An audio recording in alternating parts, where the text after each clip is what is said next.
Amigos, buenas noches, bienvenidos a 24 horas. Atención, el 1 de junio reinician los vuelos comerciales en el país. Así lo decidió el COE Nacional. La oferta de frecuencias no podrá superar el 30%. Hola, Diana. Hola, Milton, amigos, muy buenas noches. La ministra de Gobierno además informó que el transporte interprovincial seguirá suspendido y las iglesias podrán reabrir sus puertas, aunque todavía no se van a permitir las misas. Empezamos con el detalle de estas noticias. Los vuelos a nivel nacional se reanudarán a partir del 1 de junio. Esta fue la última decisión del COE Nacional, según anunció la ministra de Gobierno, María Paula Romo. Se ha establecido un límite en el porcentaje de la cantidad de frecuencias o de vuelos que se pueden reactivar. En un primer momento se podrá reactivar solamente el 30% de las frecuencias o de los vuelos que estaban habitualmente autorizados en un aeropuerto. Explicó que garantizarán la seguridad de los viajeros mediante estrictos protocolos. Entre otros, se propone triaje de pasajeros y verificación de síntomas al subir y bajar del avión. Para definir las frecuencias, el Ministerio de Transporte y Obras Públicas deberá presentar un calendario para decir qué rutas se abren dependiendo de la demanda de pasajeros. En cuanto al transporte interprovincial, la ministra anunció que todavía no hay una fecha para reactivarlo. El transporte interprovincial está suspendido a través de un decreto de estado de excepción. La movilidad entre provincias es uno de los factores que tenemos que precautelar para mitigar los contagios. Otra decisión del Comité de Operaciones de Emergencia Nacional es la aprobación de un protocolo para la reapertura de las iglesias católicas, sin que esto signifique que se podrán dar misas. Todavía en amarillo no se van a autorizar celebraciones religiosas, no se van a autorizar misas, pero se da paso a la apertura de estos lugares de oración, de estos lugares de recogimiento, con normas sanitarias muy estrictas, con separación, con distanciamiento entre las personas que ingresen, protocolos, toma de temperatura, alcohol en las manos y un número de minutos de permanencia. Por ahora, el protocolo que nos presentaron, que ha sido aprobado, son 15 minutos de permanencia. El COE además revisa otros proyectos piloto, como la apertura de restaurantes y del sector metalúrgico. En Quito, María Gracia Costa, 24 horas. Otro tema, en medio de condiciones y sin un monto de reparación definido, terminaron los diálogos entre el Estado ecuatoriano y la compañía brasileña Odebrecht. El procurador Íñigo Salvador aseguró que la constructora deberá responder al Servicio de Rentas Internas, a la Fiscalía y a la Contraloría. No van más los diálogos entre Odebrecht y el Estado ecuatoriano. El procurador general Íñigo Salvador aseguró que la empresa brasileña puso condiciones para ejecutar una reparación por los no pocos casos de corrupción en los que se vio involucrada en el país. Una de ellas, que el Estado le entregue 115 millones de dólares que están retenidos y con ese monto cancelar varios costos judiciales, deudas con proveedores, obligaciones con el SRI y demás. Apenas entonces lo que quedara sería el monto de la indemnización para el Estado ecuatoriano. Dicho en otras palabras, no existía una valoración objetiva del daño, simplemente era un monto impuesto, el monto que le quedara a Odebrecht luego de haber hecho todos estos pagos. Además, como parte de sus condiciones, Odebrecht solicitó volver a contratar con el Estado ecuatoriano. Si es que estas condiciones no se cumplían, la compañía Odebrecht sostenía que podría suspender la cooperación eficaz con el Estado ecuatoriano.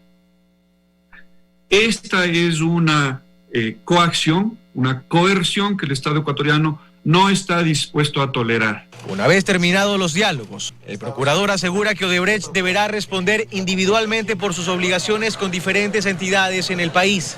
El Servicio de Rentas Internas deberá continuar con las acciones legales emprendidas con la compañía Odebrecht para hacerse pago de los montos que la compañía adeuda por concepto tributario. La Contraloría General del Estado tendrá que continuar con el proceso de auditoría, hacer efectivas las glosas en el tema de los delitos cometidos por la compañía Odebrecht. La Fiscalía deberá continuar con las investigaciones iniciadas o iniciar nuevas investigaciones. Pero, ¿con cuánto la compañía debe reparar al Estado ecuatoriano? Tras casi 11 meses de conversaciones, ese monto no pudo ser definido. No tenemos un monto aproximado porque no tenemos la información completa. El procurador se excusa. Dice que el monto debió ser establecido con la información proporcionada por las entidades que firmaron contratos con Odebrecht. Pero el proceso no concluyó. No se definió un monto de reparación integral. Y con el fin de los diálogos, será la Fiscalía, la Contraloría y el SRI los encargados de definir por su cuenta los valores a reparar. En los procesos, dijo Salvador, la Procuraduría hará las veces de acompañante. En Guayaquil, Carlos Acoto, 24 horas. Aproximadamente $1.200.000 habrían sido lavados por José Luis Romo Rosales y Verónica Jaro, exdirectivos de Seguro Sucre, a quienes se dictó prisión preventiva anoche. Dentro de esta investigación también se procesa a la compañía Controlasec como persona jurídica. La Fiscalía investiga un presunto pago de coimas en su Seguro Sucre entre 2013 y 2017. En la audiencia de formulación de cargos, la Fiscalía presentó reportes del Servicio de Rentas Internas, de la Unidad de Análisis Financiero y de la Superintendencia de Compañías sobre movimientos financieros inusuales. En estos primeros días de semáforo amarillo en Guayaquil se ha visto un incremento en la movilidad y el comercio. La Agencia de Tránsito Municipal informó que se sumarán más líneas de buses urbanos para evitar aglomeraciones. Con 9.392 casos confirmados de COVID-19 hasta este jueves, la ciudad de Guayaquil comienza a adaptarse a esta nueva fase, la del semáforo amarillo. Durante las primeras horas, aquellas en donde normalmente se podía ver tráfico en las vías más transitadas, hoy el movimiento vehicular es alto, pero fluido. El transporte urbano hasta la fecha se había mantenido con 740 unidades para 55 rutas. El director de transporte público de la ATM aseguró que también habrá cambios luego de un análisis realizado en estos primeros días. Todo para evitar estas imágenes, debido a que la cantidad de unidades es inferior a la necesidad de la ciudadanía, sobre todo en sectores conflictivos. Responsabilidad entre el conductor, que tiene que de la mejor forma controlar esto, y del ciudadano, que tiene que autorregularse para que, viendo que ya está lleno el bus, espere por el próximo. Y mientras algunos no toman en cuenta las medidas, como el uso de mascarillas, otros sí lo hacen. Bajo todos los parámetros abrieron sus locales y volvieron a producir. Entre el 4 de mayo y el 19 de mayo se generaron por comercio electrónico $855 millones adicionales en ventas. Sin embargo, el vicealcalde de la ciudad acepta que en este momento, debido a la crisis, hay dos realidades. La gran mayoría del comercio formal está ajustándose a todos los protocolos de bioseguridad. Efectivamente hay un sector informal que no entiende, hay una necesidad enorme, por supuesto, de gente que ha quedado sin trabajo y que quiere salir a vender para llevar pan a sus hogares. Han asegurado que los operativos van a continuar y para ello están trabajando diariamente con 500 colaboradores, recorriendo la ciudad para hacer constantemente un balance y de esta manera adaptarse a las necesidades de los guayaquileños, que por ahora se centra en volver a trabajar. Valery Villalba, 24 horas. Y Quito se mueve de forma incesante a pesar de las restricciones. El aislamiento no se cumple y el distanciamiento a medias. La gente en la capital se da modos para volver al trabajo y recuperar su economía. Jenny cuenta que desde el inicio de la cuarentena pasó 1 mes y 3 semanas de confinamiento y con cuidados extremos para la familia. No reportan contagios entre los suyos, pero la falta de dinero para sostener a sus hijos le obligó a reabrir su negocio en medio del riesgo que supone estar en uno de los barrios más poblados de Quito. Recién abrimos hace 15 días, empezamos a abrir y a estar haciendo publicidad, gritando para que puedan ingresar, porque si no podemos sustentarnos. Aquí el aislamiento ya no opera y el distanciamiento sugerido casi ni se aplica. Gran cantidad de gente se moviliza por las calles. Son familias enteras que salen de compras y es que las ventas se reactivaron prácticamente en su totalidad. Este hombre ha trabajado por más de 8 años en un taller metalmecánico. No pudo parar por más de 1 mes. La necesidad lo obligó a aceptar uno que otro trabajo extra. Porque no nos va a llegar el dinero así estar parado. Los de ley necesitamos trabajar. La fuerza pública hace su parte para garantizar la seguridad de quienes salen por necesidad y derecho bajo su propio riesgo. Esto es Quito en un viernes de semáforo rojo y por la pandemia. Al sur ocurre lo mismo. Solo los parques se ven vacíos. Las calles son el centro de comercio formal e informal hasta que rige el toque de queda. Transcurridas varias horas desde el inicio del toque de queda en Quito, la ciudad registra un importante movimiento principalmente vehicular. A pesar de estar vigente una medida restrictiva, la ciudad no está desolada. El tráfico vehicular, si bien no es intenso, al menos es constante. En apenas 20 minutos este es el registro de imágenes. No hay freno. Es verdad que mucha gente está en casa, pero la movilización en vehículos no se detiene por nada. Hay control policial, pero son muy pocos los que salen sin salvoconducto. Es de lejos un panorama distinto al de los primeros días de la emergencia. Y no es que el miedo se haya perdido, es que hay apuro por volver a trabajar, por volver a tener algo. En Quito, Fausto Yepes, 24 horas.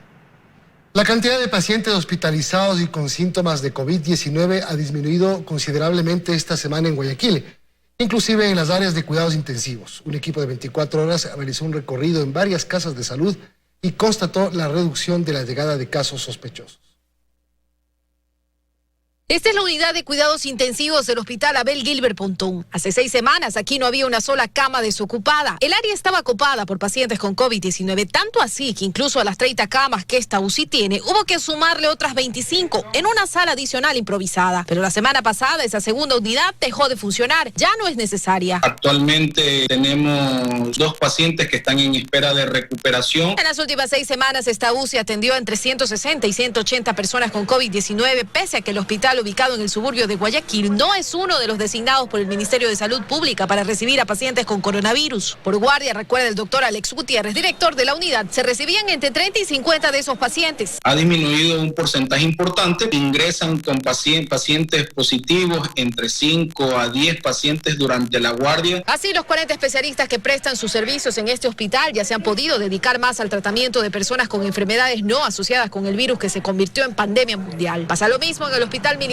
donde incluso esta semana, con el cambio de color de semáforo de rojo a amarillo para la ciudad, la consulta externa ya se pudo habilitar. Actualmente la situación está más tranquila. Pacientes hospitalizados, tenemos 6 pacientes positivos COVID y estos últimos días inclusive no hemos tenido ningún ingreso con esta enfermedad. En marzo y abril, las 16 camas para hospitalización que tiene esta casa de salud eran insuficientes. Más aún, las 5 destinadas para los casos más críticos. En la unidad de cuidados intensivos del Hospital de la Segunda División del Ejército, actualmente hay 2 pacientes ingresados. Es un flujo mínimo de pacientes. La disminución de contagios se evidencia también en el área de aislamiento que debió adecuarse dentro del fuerte militar Huancavilca. Allí quedan solo 28 uniformados diagnosticados con COVID-19. Son parte de los atendidos en el policlínico que hay en el fuerte y que durante esta emergencia ha estado a cargo del mayor Jorge Zambrano. Iniciamos con un total de 173 contagiados. Actualmente tenemos 64. Hemos disminuido al 50% prácticamente. Esta última semana, por ejemplo, ¿no han tenido o se han registrado casos? Hemos registrado 1 a 2 casos. No hemos registrado más de eso. Pero esto no significa tampoco que la batalla contra el virus ya se esté acabando. Todavía existen focos de contagio dentro de nuestra ciudad y eso lo puede evidenciar en donde hay muchas aglomeraciones. Por eso a los miembros de las Fuerzas Armadas ahora como protocolo se les aplican pruebas rápidas. Nosotros vamos poniendo a la gente a trabajar o bien en cuarentena, dependiendo de cómo salgan los resultados. Tenemos que estar conscientes de que posiblemente haya una segunda oleada. Piden por eso a la ciudadanía que no relaje las medidas. Tenemos que seguir cuidándonos y tenemos que seguir tratándolo con respeto a esta enfermedad. Luisa María Heredia, 24 horas.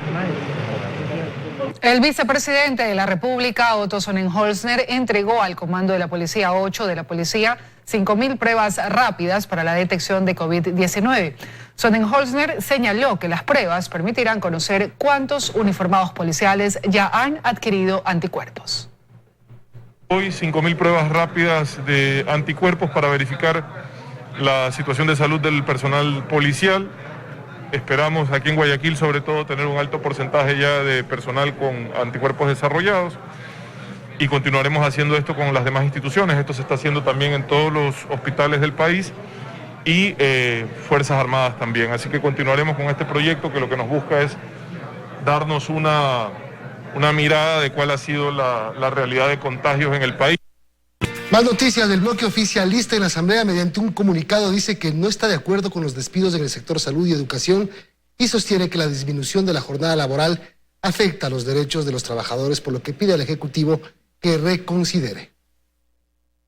Este comunicado fue publicado por la bancada de Alianza País y Aliados. Se desmarcan de las decisiones que ha tomado el gobierno en esta semana. Ellos pidieron que se analice con los miembros del bloque las medidas, pero eso no pasó. Probablemente son el resultado del trabajo de su equipo de trabajo, pero con el que nosotros no coincidimos. Eso realmente nos preocupa muchísimo, además también de las medidas de reducción de la jornada laboral. Incluso en el comunicado anuncian acciones de fiscalización y para ello convocarán a las autoridades para que expliquen el alcance de las medidas. Ministerio de Finanzas, Ministerio de Educación, el Ministerio de Salud. No entendemos estas medidas que se han tomado. Creo que nosotros siempre nos hemos pronunciado a favor de los sectores de educación y salud. Rechazamos todos los despidos intempestivos que se vienen dando y han sido autorizados por parte del Ejecutivo en todas las instituciones públicas. Aclaran además que el tema de los despidos no está contemplado en la ley de apoyo humanitario que aún no entra en vigencia. Desde Creo también rechazan las desvinculaciones. Qué pena que la ley de emergencia humanitaria no esté en vigencia y publicada, porque en esa ley, en el artículo 25, se garantiza la estabilidad de los trabajadores de la salud que tienen modalidad de contrato ocasional y nombramiento provisional. Y ahora, pues, se baje esas horas al maestro y se esté despidiendo al personal del sector de la salud. Por lo que exigen el reintegro inmediato a sus actividades. En Quito, Andrea Samaniego, 24 horas. Según el secretario de Comunicación, Gustavo Isch, el gobierno analiza 3 escenarios para resolver el futuro de los medios públicos tras la eliminación de la empresa que los administra. El gasto que generan es enorme, según el presidente de la empresa coordinadora de empresas públicas. En los últimos 8 años se han destinado $200 millones. El presidente Moreno anunció la eliminación de la empresa pública que administra los medios públicos en marzo de este año y volvió a hacerlo en la cadena del 19 de mayo. El decreto correspondiente ya fue emitido y su eliminación será un hecho en máximo 8 meses. Medios públicos han recibido un importantísimo asignación de recursos desde el año 2012, que está alrededor de $200 millones. Y que esos recursos han necesitado para vivir de alguna manera. No ha sido capaz de autogenerar ingresos y de autosustentar su operación. La empresa pública administra un pool de medios de comunicación en prensa, radio y televisión, imprentas, equipos de tecnología y transmisión de datos, medios digitales y 18 medios de comunicación incautados. La mayoría de estos últimos están quebrados. La idea del gobierno es eliminar la empresa pública que administra estos medios y tomar decisiones sobre los que deban mantenerlos. De los 3 escenarios que están planteados y que buscan la mayor optimización de la capacidad operativa de los medios, se tiene que llegar a establecer un acuerdo entre lo que es técnico, indispensable para que los medios deban operar, y lo que estipula y establece el decreto emitido por la Presidencia de la República.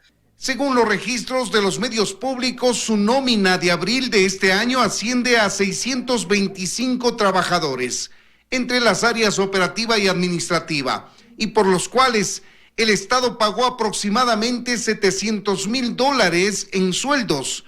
De allí que los ecuatorianos destinamos más de $9 millones anuales solo para pago de salario a los trabajadores de estos medios. Pero siempre su dependencia ha sido absolutamente estatal. Entonces no tiene sentido seguir manteniendo este modelo.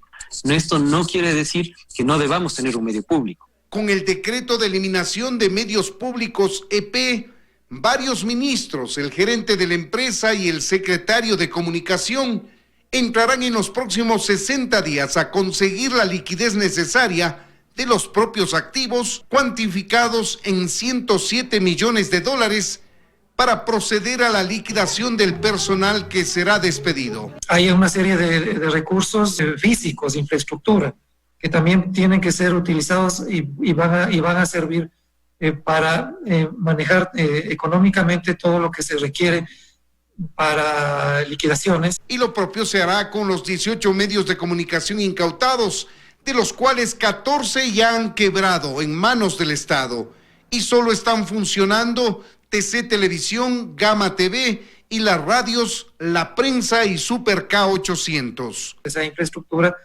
tendrán que servir para paliar las dificultades económicas que actualmente se tienen. No podemos seguir operando con medios o con infraestructura que genera pérdidas. Lo cierto es que en los próximos 2 meses conseguirán liquidez vendiendo activos y a partir de agosto empezarán a despedir a los empleados para quedarse con los estrictamente necesarios. En Quito, Freddy Paredes, 24 horas.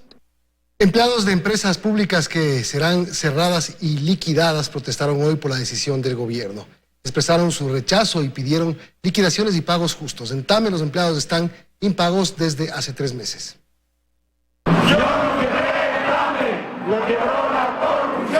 Con el uniforme con el que volaban y pronto estar en percha, los trabajadores de Tame evidenciaron la indignación del personal administrativo y operativo por el manejo de la compañía y la tristeza que sienten porque al perder su trabajo también el país pierde su única aerolínea de bandera ecuatoriana. El país está de luto, porque no es que los 960 empleados que estamos acá estamos perdiendo un trabajo. El país se está quedando sin una aerolínea, sin historia. No pedimos que les pongan el punto final a nuestra empresa. Lo único que pedimos es que nos den una coma más para seguir escribiendo la historia aeronáutica del país. Todavía no se designa a un liquidador. Sin embargo, lucharán por un trato y liquidaciones justas. Que se paguen nuestros 3 sueldos que están adeudados, que es del mes de marzo, abril y el mes de mayo. Como ellos, también levantaron su voz los empleados de la empresa pública Correos del Ecuador, que el próximo mayo iba a cumplir 190 años, pero no llegará el día. Quizá antes la concesionen al sector privado. Somos 900 empleados que nosotros estamos siendo afectados por el decreto El Correo es Sustentable, compañeros. En la calle, en plantón, también estuvieron los empleados del Servicio de Contratación de Obras Públicas, SECOB. Las funciones de esta entidad estarán a cargo del Ministerio de Transporte y Obras Públicas. ¿Qué vamos a hacer después de eso? Que considere que muchas de las personas ya tenemos nuestra edad. Y sobre las manifestaciones habló el vicepresidente Otto Sonnenholzner. Salir a movilizarse es un atentado contra la vida, es una irresponsabilidad. Entendemos el derecho que tienen todos a protestar y a sugerir mejores soluciones, pero poner en riesgo la vida de los demás me parece un despropósito, sino un delito. La empresa coordinadora de empresas públicas EMCO coordina el cierre y liquidación de las compañías, lo que según ellos significará un ahorro en gasto de 230 millones. En Quito, María Gracia Costa, 24 horas.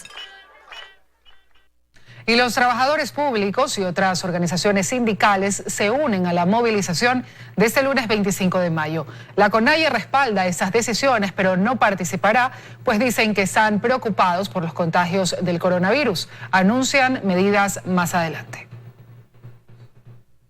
Las bases de la CONAIE definieron que no participarán de las movilizaciones convocadas para la próxima semana, pese a que las respaldan. Los medios de comunicación se han manifestado de que la CONAIE prepara el paro nacional. Estamos en preparativos en nuestras comunidades, pero más estamos enfocados en salvar vidas, como lo han manifestado nuestros presidentes. Ayer en la asamblea de toda la estructura de la CONAIE hemos decidido primero enfocarnos en salvar vidas, a cuidar a nuestras comunidades y a proteger, y a su debido tiempo saldremos a la calle. Irán evaluando el cambio de los semáforos, pues anunció que hay personas contagiadas de coronavirus en las comunidades y eso les preocupa. Mientras tanto, exigen al presidente que derogue los decretos de las medidas económicas y laborales.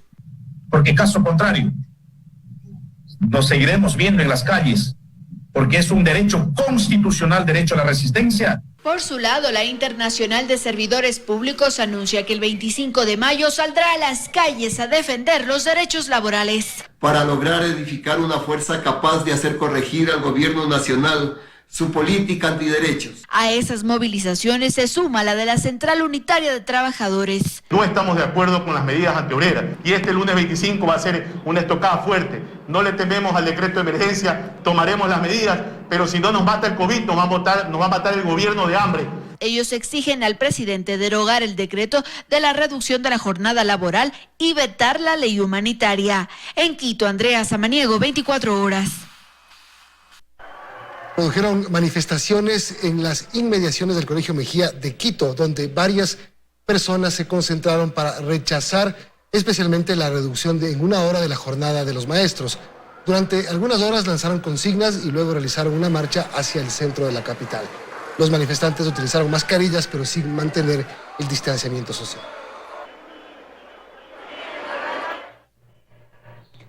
Y casi 11.000 empleados constan en la nómina de las petroleras estatales Petroecuador y Petroamazonas.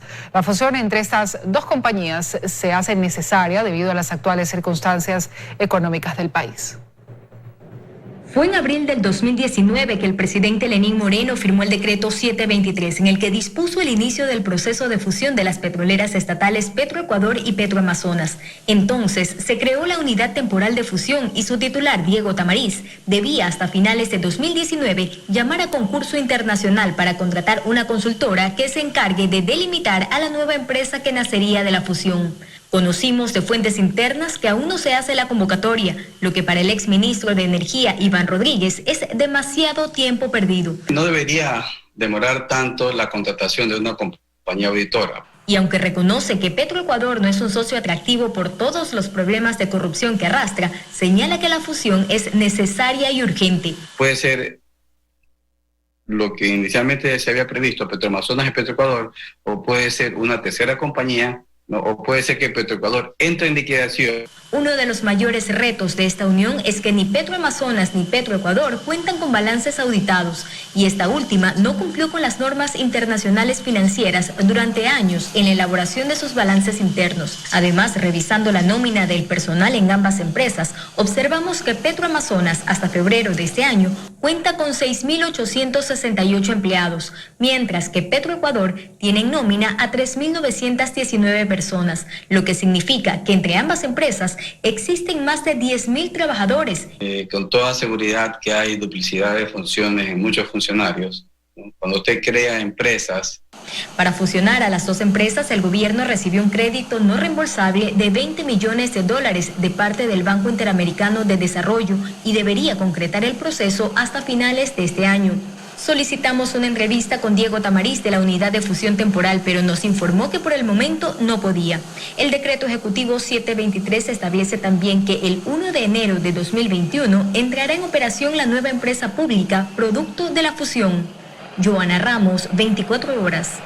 Más noticias: hoteles y restaurantes de los cantones Pedernales y Cojimíes de Manabí cierran sus puertas por la falta de ingresos económicos. Los pocos sobrevivientes solicitan ayuda a las autoridades gubernamentales para seguir operando. Estamos sin ingresos desde hace más de 60 días. Al igual que Carlos Vintimilla, decenas de hoteleros de los cantones de Pedernales y Cojimíes están pensando seriamente cerrar sus establecimientos por la falta de ingresos económicos. No sé cómo nosotros mañana pasado podamos rehabilitar nuestro negocio, porque lo tenemos en el suelo, nuestros empleados están sin trabajo. La situación les angustia mientras los días van pasando, debido a que el futuro de su trabajo es incierto y ellos tienen que seguir pagando los servicios básicos, mantenimiento, permisos e impuestos de sus hoteles. Pero los ahorros, dicen, no dan para más. Que hay aquí establecimientos que están cerrados, hay gente que ha tenido que ser separada de sus empleos. Y claro, no son solo ellos los afectados, la necesidad alcanza a otros sectores. Habemos 25 hoteles en Cojimíes. Directa e indirectamente nosotros damos trabajo a 1.600 personas. La emergencia ha golpeado y mucho a estos dos cantones, que tienen que enfrentar no solo los problemas del COVID-19 y la economía, sino que además se suma uno más. Tenemos un ataque muy fuerte del dengue, estamos haciendo los esfuerzos necesarios para, a través de un convenio interinstitucional, poder realizar las fumigaciones necesarias. El sector gastronómico, que también sobrevive del turismo, está siendo golpeado. Igual si uno hace algo, pues más es lo que invierte que lo que se vende, o sea, entregando. Y precisamente para reactivar la economía que agoniza en estas ciudades, tanto el sector hotelero como el gastronómico presentarán protocolos de seguridad al COE de esa provincia para poder atender a sus usuarios. En Manabí, con cámaras de Javier Argüello, Paul Coello, 24 horas.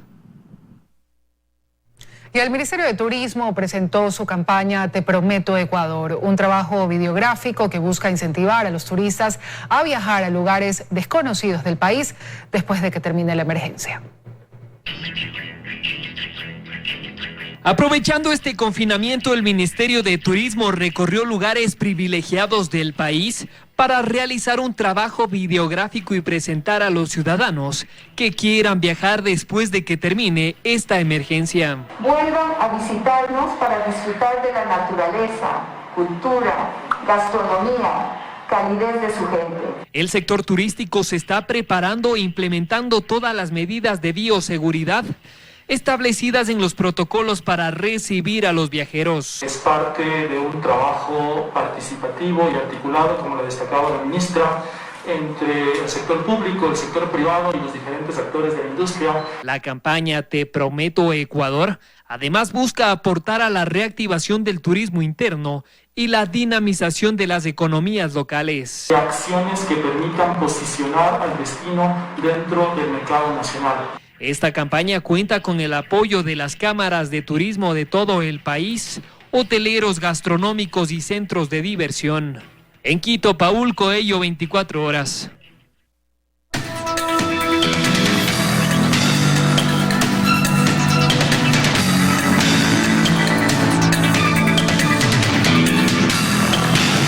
Por tu salud.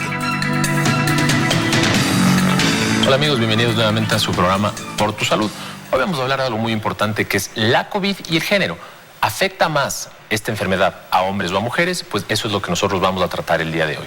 ¿Qué es lo que demuestran los datos locales? Nosotros hemos tenido la suerte y responsabilidad de publicar un trabajo con más de 9,000 personas en el Ecuador y hemos visto que la tasa de contagio pues, es de 55% en los hombres con una tasa poblacional de 60 por cada 100,000 habitantes. En las mujeres el porcentaje fue de 44.6 con una tasa menor de 47 por cada 100,000 habitantes. Sin embargo, la mortalidad, esa sí es mayor en hombres y obviamente depende de muchos factores de riesgo.